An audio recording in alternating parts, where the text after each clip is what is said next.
Integer function, just automatically round it down to the closest integer. In other words, if x was 1.2, it'd round down to 1. If x was 1.3, it'd round down to 1, blah, blah, blah, blah, blah.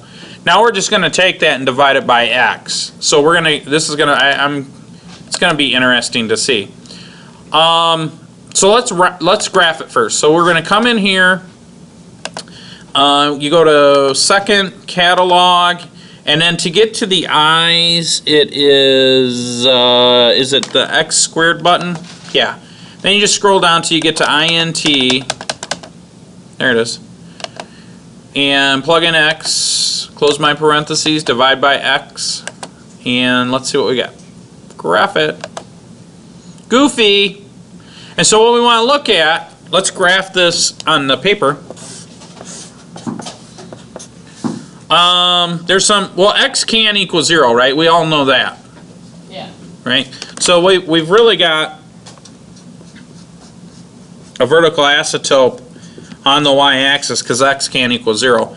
And there's some, if I zoom in, man, there's some goofy business going on there.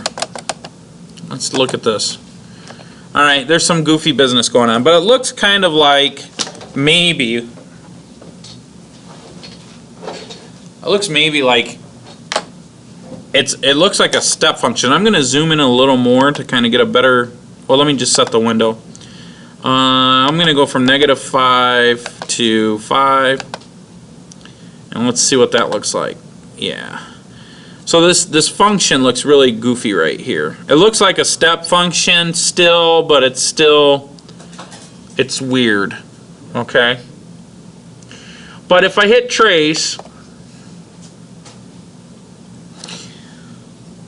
I've got this funny looking graph that kind of looks like this, and then I've got like some business here.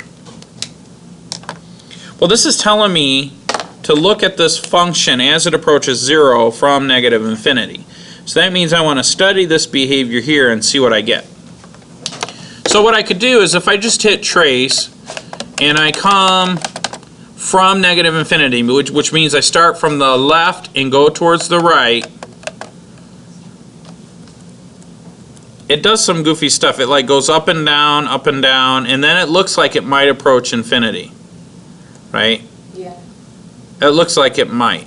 Now it says you could also do this on the table of values. So if I plug in a second graph, it'll pull up the table of values. And as x approaches 0 from the negative direction, see how it looks like it's going to 1, going to 1, going to 1? Okay, so let's fine tune that. So if I hit second window, that gets me to the table. Let's put in some decimals and see what we get. So if I plug in negative, and we want to get really, really close to 0. So I'm going to plug in like 3 zeros and a 1, and then I want to increment by 0.4 zeros and a 1. Now I'm going to look at the table again. What do you notice about those values as they get closer to 0? Bless you. They're really big. They're really increasing, right?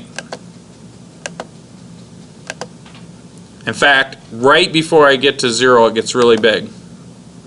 So I can only assume, based on the graph and the table of values, that this blows up to infinity in the y direction. Okay? Does that make sense? Does that help you guys? Mr. Adams, Yes, sir. is the int function supposed to be the integer part of the number? Yeah. The calculator does a floor, so it's like if you put into negative. Right, but that is the integer function. So it's a floor function that gives you an integer. Yeah, you're right. It's a floor function, but it gives you the integer. That's what they call it. It's called an integer function, and you could have an integer function that gives you a ceiling, right? So the integer function is a floor step function that yields only the integer. You can have floor functions that are bounded, and floor functions and ceiling functions you can change the parameters of those.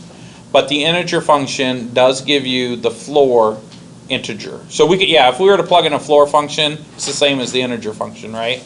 Yeah. But then we're dividing it by x. That was good. That's good. I'm glad that you noticed that. I thought I said that though when we, or no, we covered